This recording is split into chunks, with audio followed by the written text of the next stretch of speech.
Anda telah mengunduh podcast yang dipaparkan oleh Pendeta Dr. Erastus Sabdono ini dari truth.id/voice. Selamat mendengarkan podcast ini. Shalom, Bapak, Ibu, dan saudara-saudara yang terkasih di dalam Tuhan. Kebenaran saat ini berjudul konsep perjalanan waktu.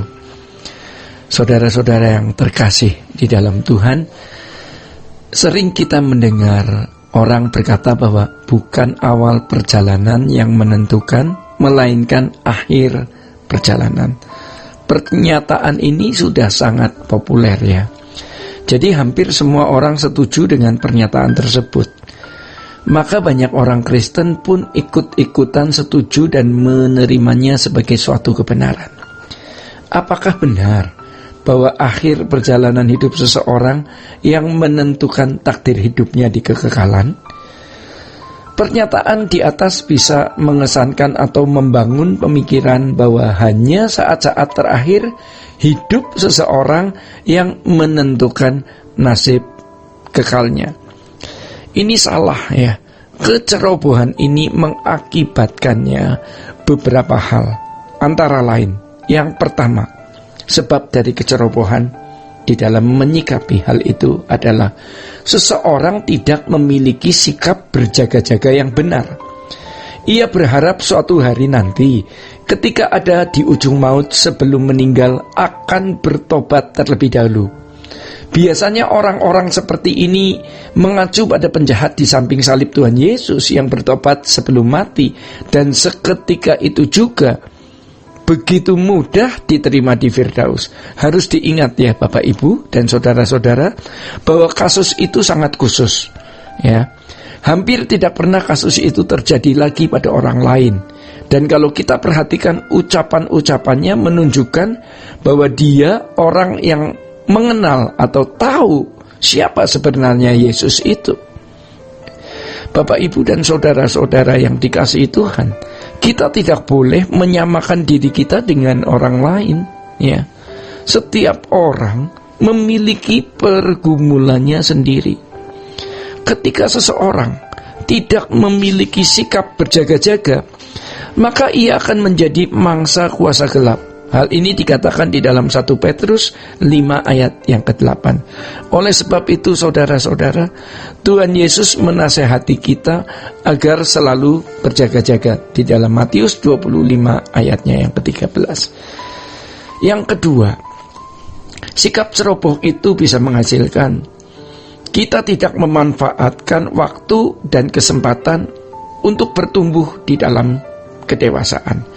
Biasanya orang seperti ini menunda apa yang seharusnya dilakukan dengan segera atau pada waktunya. Ia selalu berpikir bahwa masih ada kesempatan, padahal kesempatan yang diberikan kepada masing-masing individu selalu terbatas. Itulah sebabnya Paulus di dalam Efesus 5 ayat 16 menasihati jemaat untuk menggunakan waktu yang ada. Ketiga, hal yang terjadi dari keputusan yang ceroboh untuk tidak memanfaatkan waktu dengan baik ya. Yang ketiga, orang seperti ini tidak akan berjuang dengan sungguh-sungguh. Jadi sekalipun dia berjaga-jaga dan berjuang untuk bertumbuh, tetapi tidak maksimal ya. Membaca perumpamaan di dalam Matius 25 ayat 1-13 mengenai 5 gadis bodoh dan 5 gadis bijaksana harusnya menimbulkan suatu perasaan duka ya, karena tragisnya peristiwa yang digambarkan tersebut. Tetapi sebenarnya ketragisan di dalam perumpamaan ini belum mewakili secara penuh ketragisan dari keadaan yang sebenarnya ketika seseorang ditolak oleh Allah. Ya, pada waktu itu orang akan benar-benar menyadari apa arti keselamatan yang sangat berharga.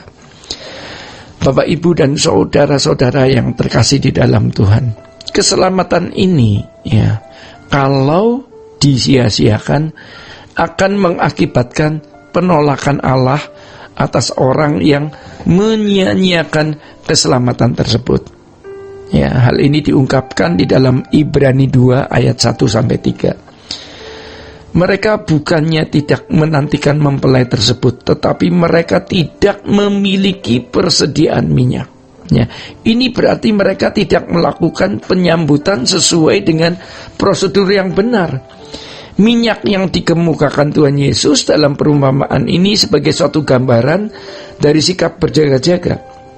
Dalam perumpamaan tersebut ditunjukkan bagaimana gadis-gadis yang bodoh tidak berkesempatan, ya, tidak memiliki kesempatan lagi untuk mencari minyak agar pelitannya menyala.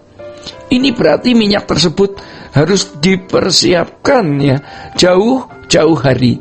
Jadi ini adalah sikap berjaga-jaga. Banyak orang memang tidak bermaksud mengkhianati Tuhan atau tidak bermaksud meninggalkan Tuhan, tetapi hanya menunda memiliki pertobatan dan perubahan hidup menjadi sempurna seperti yang Tuhan kehendaki. Mereka sibuk dengan banyak urusan, ya, sehingga mereka tidak memperhatikan pembaruan batin yang Tuhan targetkan. Sikap berjaga-jaga berarti suatu hubungan harmonis dengan Tuhan yang selalu dibangun setiap hari. Tentu kehidupan orang yang memiliki hubungan yang harmonis dengan Tuhan akan terpancar dan dirasakan oleh orang lain. Bahaya besar yang tidak disadari oleh banyak orang adalah menunda bersikap benar terhadap keselamatan yang Tuhan berikan.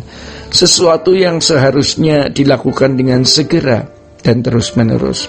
Maka di dalam Ibrani 12 ayatnya yang ke-16 dan 17 diungkapkan kegagalan Esau menikmati atau memanfaatkan hak kesulungannya.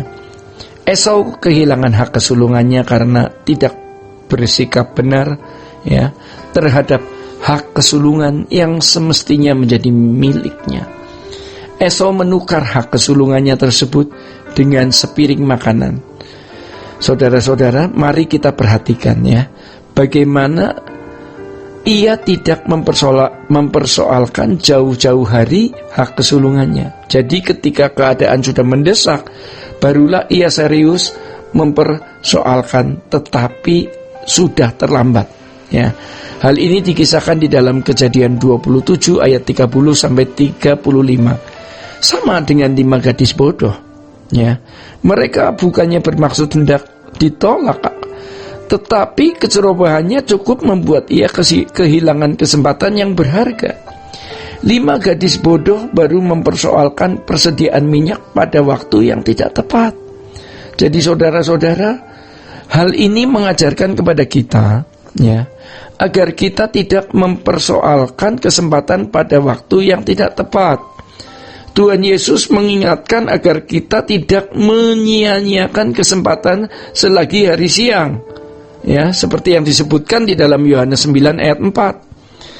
Perhatikan cara iblis merusak kehidupan orang percaya dan membinasakan, ya. Iblis membuat seseorang hanyut dalam cita rasa duniawi sampai tidak bisa kembali lagi atau sampai tidak bisa balik lagi, ya. Cita rasa duniawi ini menjadi seperti candu yang menawan atau menyandera seseorang, sehingga ia terbelenggu sampai pada level tidak bisa dilepaskan sama sekali. Jadi yang menentukan nasib kekal seseorang bukan hanya akhir perjalanan hidup seseorang, melainkan juga awal, pertengahan, dan seluruh perjalanan hidupnya. Bapak, Ibu, dan saudara-saudara yang terkasih di dalam Tuhan, demikian kebenaran saat ini. Tuhan memberkati. Sola Gracia. Untuk berlangganan renungan harian dalam bentuk cetak, silakan hubungi Truth Literatur di nomor telepon 0878 7870 7000. Untuk mendapatkan CD khotbah, MP3 renungan Truth, dan CD album lagu produksi Sola Gracia, Anda dapat menghubungi di hari dan jam kerja di nomor telepon 021 638 60953. Tuhan Yesus memberkati. Sola Gracia.